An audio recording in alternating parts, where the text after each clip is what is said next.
Muna ka!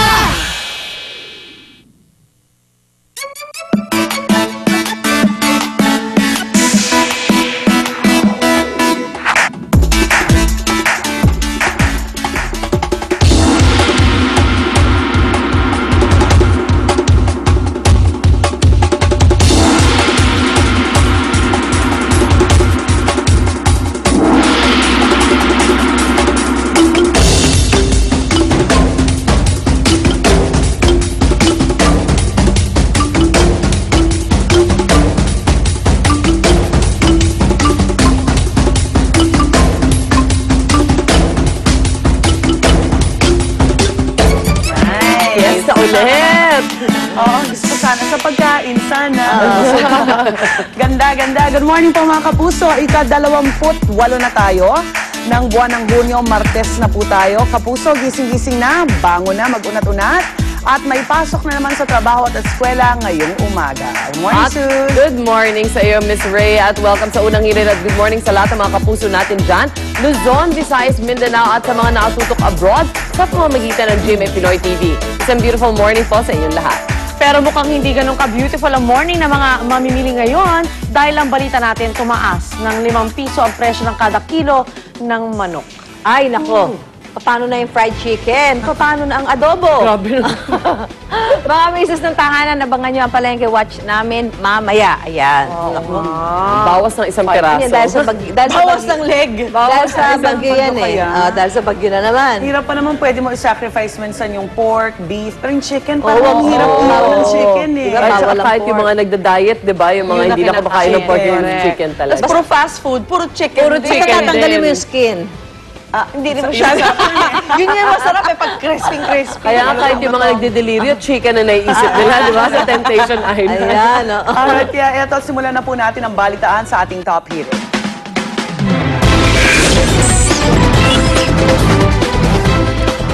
At sa mga misis nga po ng tahanan dyan, dagdagan na po natin ang budget sa pamimili at bahagyang tumaas ang presyo ng manok sa ilang palengke. Sa Mega Q-Mart, 5 pisong idinagdag sa presyo ng manok kada kilo.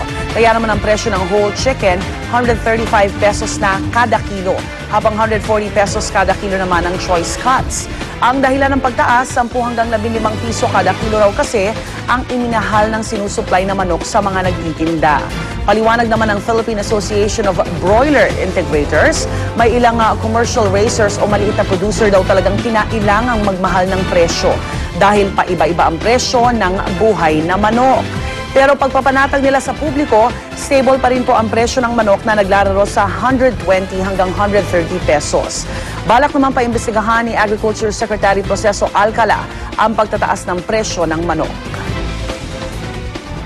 May nagsasabi po kasi na magtataas daw po yung presyo ng baboy at manok pero wala po kasi kaming makitang logical na paliwanag kung bakit kailangan po nilang pagmahalin ang presyo ng baboy at manok kasi may sapat naman po tayong supply sa merkado.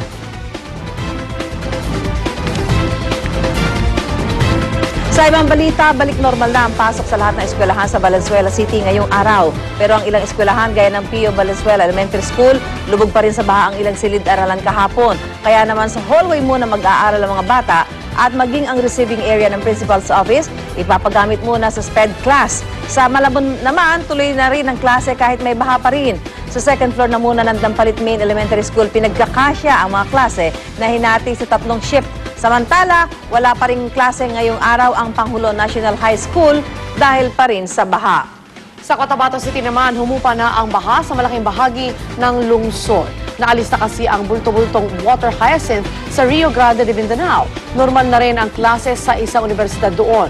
Pero ang ilang paaralan hindi pa rin magamit dahil naroon pa rin ang maraming evacuee. Subalit kahit na wala na ang mga baha, nangangamba pa rin ang mga taga Cotabato City, posibleng maulit pa ito kung muling babara sa ilog ang mga paparating na kumpol ng mga water hyacinth mula sa Liguasan Marsh. At sa ibang balita naman, sa pagbalik ni dating Police Senior Superintendent Michael Roy Aquino sa bansa, muli niya iginiit na walang kinalaman sa Dacer Corbito murder sina dating Pangulong Joseph Estrada at Senador Ping Lacson. Pero ang Department of Justice naniniwalang hindi pa dead-end ang murder case. Kaya ang rekomendasyon nila muling magsagawa ng investigasyon sa Dacer Curbito double murder case. Lumabas kasi sa pakikipagpulong ni Justice Secretary Laila De Lima sa prosecution panel na may 2 hanggang 3 pa raw kasing sangkot umano sa mga pagpatay ang hindi pa rin nakakasuhan. Tinukoy ni De Lima ang isang dating police official na nasa Amerika ngayon. Pero sa isasagawang re-investigation, hindi raw nangangahulugan na absuelto na si Senador Lacson sa kaso. Sa ngayon, wala pa rin pahayag si Senator Panfilo Lacson sa pagbalik ni Aquino. Samantala, itinuloy ng kampo ni Aquino ang paghahain ng mosyon para manatili ang dating pulis sa kustodiya ng NBI para na rin daw sa pansarili nitong seguridad. Yun nga, magkakatalo na lang daw sa credibility ni Michael Ray at ni Cesar Mancao. Kung sino nagsasabi sa kanilang dalawa. Dating magkasama. Kasama yun. yan eh. Dating magkasama. Yes. Ibang kwento. Samantala, nakaharap naman ni Lauro Visconde ang mga bagong lutang na testigo 3 araw bago mapaso ang prescriptive period para muling buksan ang Visconde Massacre case. Hiwalay na nagpunta sina dating Senador Freddy Webb at Lauro Visconde sa NBI at muntikang magpang-abot. Humarap si Visconde sa isinagawang closed-door case conference na dinaluhan ni Justice Secretary Laila De Lima at mga kinatawan ng NBI investigating panel. Sa pagpupulong, nakita raw si Visconde at ang mga bagong testigong hawak ng NBI na nagsasabing nasa bansa si Hubert Webb nang maganap ang massacre. Andun din daw ang mga taga-immigration na nauna nang nagsabi na nasa Pilipinas si Hubert nang mangyari ang Visconde Massacre noong June 30, 1991. Pinanindigan ng mga taga-immigration na wala sa log o dokumento nila na umalis ng bansa si Hubert bago ang massacre o pagkatapos nito. Samantala, itinanggi na ni Hubert at ng mga kasama niya akusado noon ng akusasyon at matatanda ang binaligtad ng Korte Suprema ang desisyon ng mababang korte na nagsabi noon na guilty ang grupo ni Webb. Ayon sa Supreme Court, hindi raw sapat ang ebidensya para sabihing guilty beyond reasonable doubt sina Webb.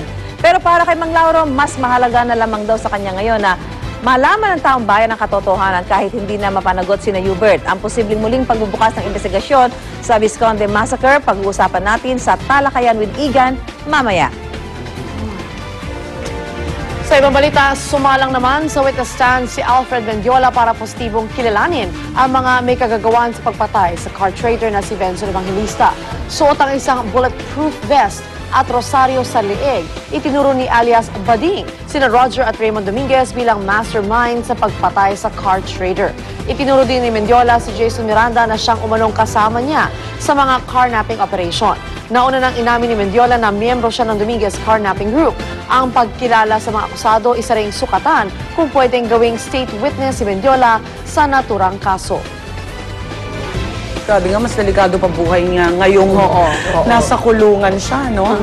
Tsaka may nung isang araw doon may sumabog doon malapit dun sa kung saan siya nag-stay. Sa Bulacan, Provincial Jail. Ayun, doon. Kaya sabi niya nga, May threat sa buhay dahil talaga di ba niya. nakaligtas siya, sabi niya, sige, padala kayo dito ng pison. Tangke naman. Oo, ready na siya. Siyempre, kinabahan daw siya nung Kaya. una, pero after, mas tumapang yung loob niya. Na mukhang dapat talaga ikaw. Parang malinaw talaga dahil siya yung target eh. Kailangan siyang protektahan if we want to know the truth.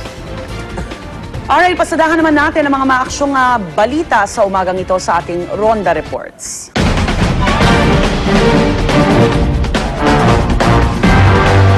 Patay po ang isang pahinante ng isang tow truck matapos itong mapisa ng hinihilan nilang 10-wheeler truck. Samantala, patay din po ang isang Marine Corporal matapos pong mailalim ang motorsiklo niya sa isang truck. Yan ang mga Ronda Report ni Dante Perelio. Dante. Yes, Rhea, kalunos-lunos nga ang sinapit ng isang di pa nakikilalang pahinante ng isang towing company. Makaraang masagasaan ng hinihila nilang 10-wheeler truck pasado alas 2 ng madaling araw kanina sa southbound lane ng C5 Road sa Fort Bonifacio, Taguig City. Rhea, ayon sa driver ng truck, nakasakay daw sa hulihan ng truck ang pahinante. Pero pagdating sa palusong na bahagi ng kalsada ay nawalan ng kontrol ang tow truck. Puno kasi Rhea ng malalaking bakal ang truck, kaya mabigat ang karga nito dahilan para magkabanggaan ito at ang tow truck. Kaya nahulog ang pahinante at nagulungan ang truck. Pero ayon sa truck driver, tumatakbo naman daw ang kanyang minamanehong truck.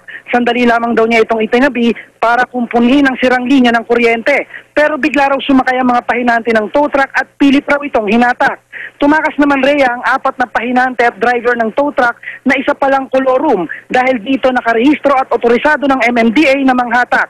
Samantala Rhea, dead on the spot rin ang isang Marine Corporal matapos namang masagasaan ng isang container van sa Ilisco Road, Barangay San Joaquin, Pasig City, pasado hating gabi kanina. Ayon sa driver ng truck na nakasagasa, Nakasalubong daw niya ang motorsiklo na matuloy ng takbo. Bigla raw itong nalubak na naging dahilan para sumemplang at pumasok sa ilalim ng minamaneho niyang truck. Ang buong detalye, Rhea, mamaya sa unang balita. Balik muna sa'yo. Maraming salamat, Dante Perelio. Mga kapuso, ito naman po nakapanlulumo ang nangyari sa isang motorcycle driver sa EDSA Muñoz.